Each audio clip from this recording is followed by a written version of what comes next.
കുഞ്ഞിനുകുട്ടൻ്റെ വീഡിയോയിൽ കുഞ്ഞിനുകുട്ടൻ നിൽക്കുന്ന കാണുമ്പോൾ ഒരുപാട് അമ്മമാരുടെ ടെൻഷനാണ് നമ്മുടെ കുഞ്ഞിനുമുത്ത് മുമ്പിലേക്ക് ആഞ്ഞു വീഴുവോ എന്നുള്ളത്. അതേപോലെ തന്നെ ചില കമൻറ്റുകൾ ഞാൻ കാണാറുണ്ട്, കുഞ്ഞിനുമുത്തിന് ചെറിയൊരു പേടിയുടെ പ്രശ്നം, അത് മാറിക്കഴിഞ്ഞിട്ടുണ്ടെങ്കിൽ എല്ലാം ശരിയാവുമെന്നൊക്കെ.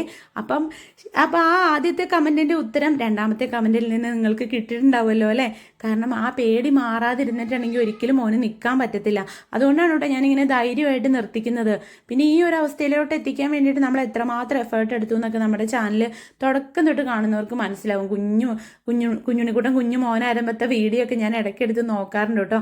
അതിൽ നിന്ന് വന്നേക്കുന്ന ചേഞ്ചുകൾ കാണുമ്പോൾ തന്നെ നിങ്ങൾക്ക് മനസ്സിലായിട്ടുണ്ടാവുമല്ലോ. അപ്പോൾ ആരും പേടിക്കുകയും ടെൻഷൻ അടിക്കുകയും ഒന്നും ചെയ്യേണ്ട. എൻ്റെ കയ്യിൽ നിന്ന് കുഞ്ഞിനുമുത്ത് ഒരിക്കലും വീഴൊന്നുമില്ല കേട്ടോ. കസേരയിൽ ഇരിക്കുന്ന കാണുമ്പോഴാണെങ്കിലും ചിലർ കമൻറ്റ് ഇടാറുണ്ട് വീഴുന്ന, അത് അവരുടെ ടെൻഷൻ കൊണ്ട് തോന്നിയാണ് കേട്ടോ. ഇപ്പോൾ നമ്മളൊരു ജസ്റ്റ് ഒന്ന് കണ്ണ് തെറ്റിക്കഴിഞ്ഞാൽ മോൻ വീഴുമോ എന്നൊക്കെയുള്ളൊരു പേടി കൊണ്ട് കമൻറ്റ് ഇടുന്നത്, അത് നെഗറ്റീവ് കമൻ്റ് ഒന്നും അല്ല കേട്ടോ. അപ്പോൾ അവർക്ക് അറിയാൻ വേണ്ടി പറഞ്ഞതാണേ.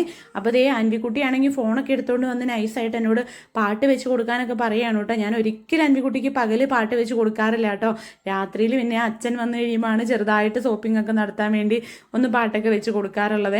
അപ്പോൾ അതേ അങ്ങനെയുള്ള കാര്യങ്ങളൊക്കെയാണ് കേട്ടോ ഞാൻ ചെയ്യുന്നത്. പകലൊക്കെ ആകുമ്പോൾ ഇങ്ങനെ കുട്ടികൾ വഴക്കൊക്കെ ഉണ്ടാക്കുകയാണെങ്കിൽ ജസ്റ്റ് ഞാൻ അവരെയും കൊണ്ട് ഇങ്ങനെ പുറത്തേക്കൊക്കെ ഇറങ്ങി പോരും. അപ്പോൾ ഇങ്ങനത്തെ പണികളൊക്കെ ചെയ്യും. അപ്പോൾ നമ്മളിവിടെ പച്ചക്കറി ഇടാമെന്ന് വിചാരിച്ച്, എപ്പോഴും ചെടി മാത്രം നട്ട് കഴിഞ്ഞാൽ പറ്റൂലല്ലോ. നമ്മുടെ മക്കൾ വിഷരഹിതമായ പച്ചക്കറികളും കൂടി കഴിക്കട്ടെ അല്ലേ. അപ്പോൾ അതേ നമ്മളിവിടെ ഇങ്ങനെ അധികമൊന്നും ഇല്ല കേട്ടോ. അപ്പോൾ കുറച്ച് വിത്തുകളൊക്കെ കിട്ടിയിട്ടുണ്ട്. അപ്പോൾ ഞാനിവിടെ നിലമൊന്നും ഒരുക്കിയിടുമായിരുന്നു. ഈ സമയത്താണോ പച്ചക്കറി വിത്ത് നടുന്നതെന്നൊന്നും എനിക്കറിയില്ല. എനിക്ക് പിന്നെ അങ്ങനെ നേരവും കാലമൊന്നും ഇല്ല കേട്ടോ. എനിക്ക് എപ്പോഴാണോ ഒരു തോന്നൽ തോന്നുന്നത് അപ്പം ഞാനത് ചെയ്യുവേ.